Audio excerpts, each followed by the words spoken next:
Let's play a game. One of these paintings was made by a human, the other by an animal. I'm gonna give you 3 seconds to guess which one is which. Ready? If you guessed that this piece was made by a human, you'd be wrong. This is a piece by Congo the chimpanzee, famous for his lyrical abstract impressionism, which means if you guessed that this was the human painting, you would still be wrong. This is a painting by Pigcasso, the creator of the most expensive non-human artworks ever. And this game was rigged from the start. Sorry. But now that you know that these were made by animals, does that make you see less value in them? Are any of these artworks anymore, or are they just random strokes of color, resulting from animals being trained by humans to hold a paintbrush and smack it against the canvas? Whether or not non-human animals can create art has been a long-standing debate. In fact, it was the subject of a huge legal case between a photographer and a monkey. The monkey, named Naruto, took these selfies using his camera. One smiling profile pic and another nonchalant full body shot. The photographer believed that he owned the images, but a free use website claimed that it was the monkey that took the photos, and therefore they belonged to the monkey and not the man, so the photos should be free to use. Today, we're gonna look at a bunch of examples where animals express creativity, both under human guidance and on their own in nature. And by the end of this video, you will have your opinion on whether or not animals can be artists. Creativity is novelty. It's the ability to form new connections and come up with original ideas. And when you express creativity into a product, that product is art. This is an elephant painting an elephant, except it's done this same painting on countless different occasions. The trainer tugs at the elephant's ear, telling them which direction to move the brush, a process that was probably installed into the elephant using some not so PETA-friendly training methods. The animal likely doesn't even understand that the lines it's painting is meant to represent an elephant. They're just shapes and lines that they're being instructed to make. This is a tourist trap, not a display of creativity, because there's no novelty here. And the elephant doesn't actually have a choice in what it's making. Same goes for coordinated dances or routines that you would see at SeaWorld, or the circus, or any viral video where a monkey uses a cell phone. Unless one of these animals were to come up with a new routine on its own, it can't be considered a creative process, rather human engineering. But that doesn't mean that animals can't be creative, far from it. Plenty of animals have demonstrated their ability to complete puzzles, assess their environment, and improvise based on the materials around them. These skills require a level of innovation, which I would consider a simple creativity. A creativity that doesn't manifest as art, but as survival, decision-making, and the entertainment of owners. Bacon pancakes, making bacon pancakes, bacon pancakes, making bacon pancakes.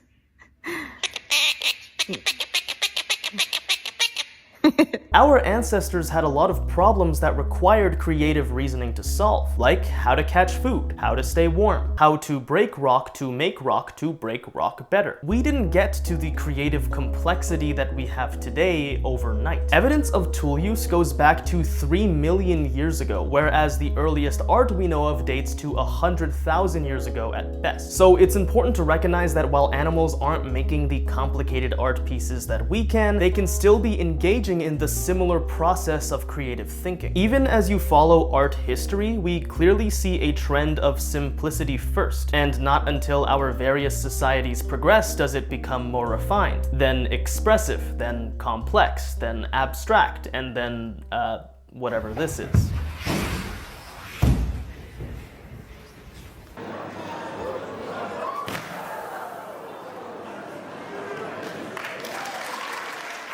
Now we even have computer-generated art. Well, does this count as art? You guys should argue about that in the comments, and consider subscribing while you're down there. Me personally, I'm gonna go back to talking about animals instead of computers, but I'm gonna be asking the same question. Does this count as art?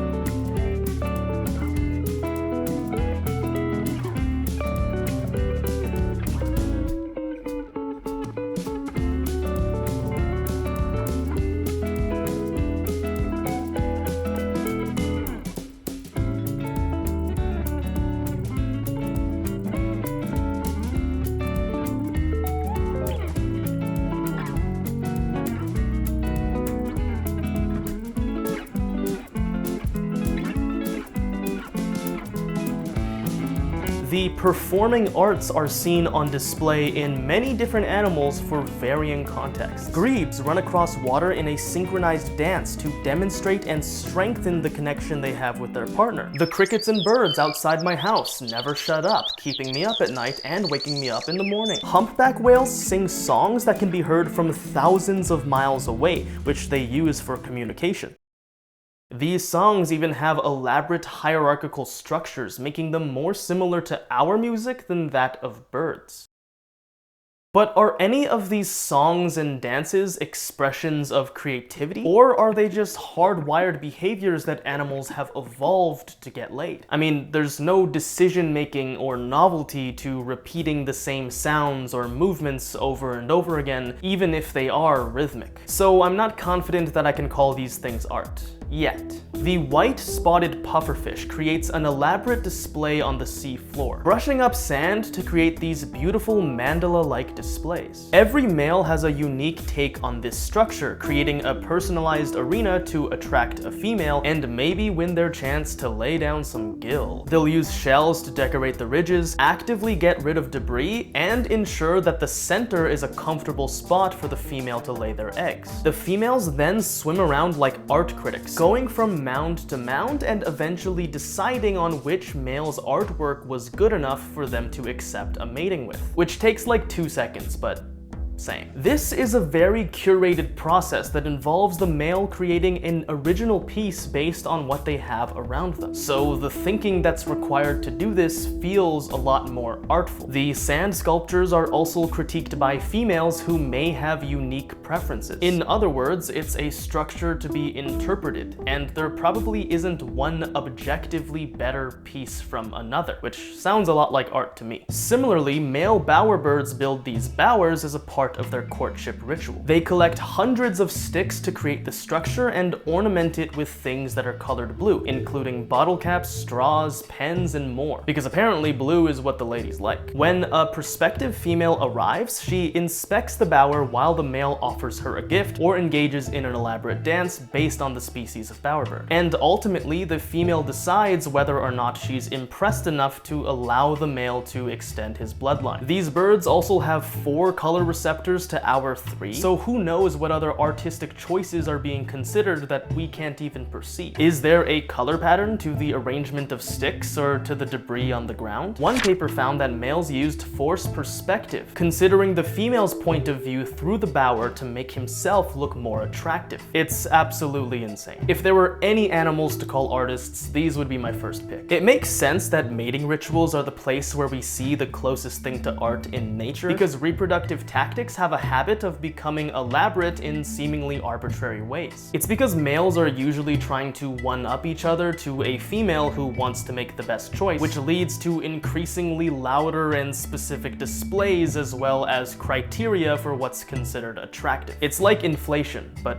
for how complicated sex is to get, if that makes sense. The birds' bowers, the fishes' sculptures, and human murals all came to be on their own, independently on entirely different lines of ancestry. It's a really cool display of convergent evolution that tells us that engaging in art may be a pretty consistently worthwhile trait to evolve into. Okay, now it's time to revisit our friends from the beginning, Pigcasso and Congo. Animal painters of this kind are introduced to painting tools and taught how to use them. But unlike the earlier elephants, they get to paint freely and to their own will. Some elephants have been trained in this way as well, so maybe not all elephant painting is terribly abusive. But the question then becomes, does the animal know what it's doing? Or do they just perceive this as play or a task to complete in order to get a tasty snack? When Pigcasso was criticized for only doing art for food, one professional artist responded, well, so do I. So I'm not really sure if it matters if the art is only being done for food, but I'm still gonna criticize Pigcasso's artistic integrity for other reasons. When you look at this video, you can kind of see he just does the same neck motion with the paint over and over. He does seem to move side to side, but it's clear that the time-lapse cuts and the canvas is moved and the color on the brush changes multiple times throughout, so it seems like there's a lot of human control here. Based on this time-lapse, I'm gonna say that Pigcasso is not an artist on his own. But I guess I'll never be able to say for sure. I haven't met Pigcasso and really seen his process in person, and he unfortunately passed away earlier this year.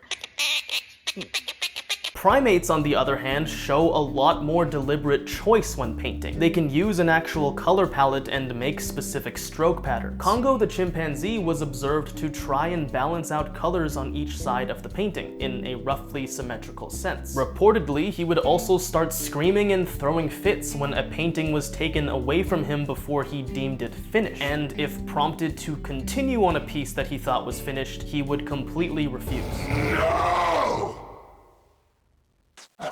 This feels a lot more like art to me because it shows deliberate choice in how each new painting is made, which is not surprising from a member of our closest relatives. I also want to shout out Pockets Warhol, the 32-year-old Capuchin monkey, who finger paints and seems to be pretty consistently creative as well. Is art something we should hold highly as a uniquely human capability? Or do we need to stop being pretentious and gatekeeping what we consider art? Bears have been known to pause and stare at beautiful views in nature. Are they appreciating the beauty of the landscape around them like we might appreciate the beauty of a landscape painting? Dolphins give each other names with unique sounding calls. So has a dolphin ever made a poem or a song that humans never heard or were never able to recognize? There are countless examples of animals enjoying human music. Maybe art appeals to all animals on a much deeper level, but most of them just never developed the intelligence to really make it themselves. I'm just throwing things out there. We may never truly understand what's going on in an animal's mind, so whether or not they create art may just be up to your definition of art. I think I'm comfortable in saying that animals can create art as long as they show that they're actually making decisions themselves, but let me know what you think in the comments below. And thanks for watching.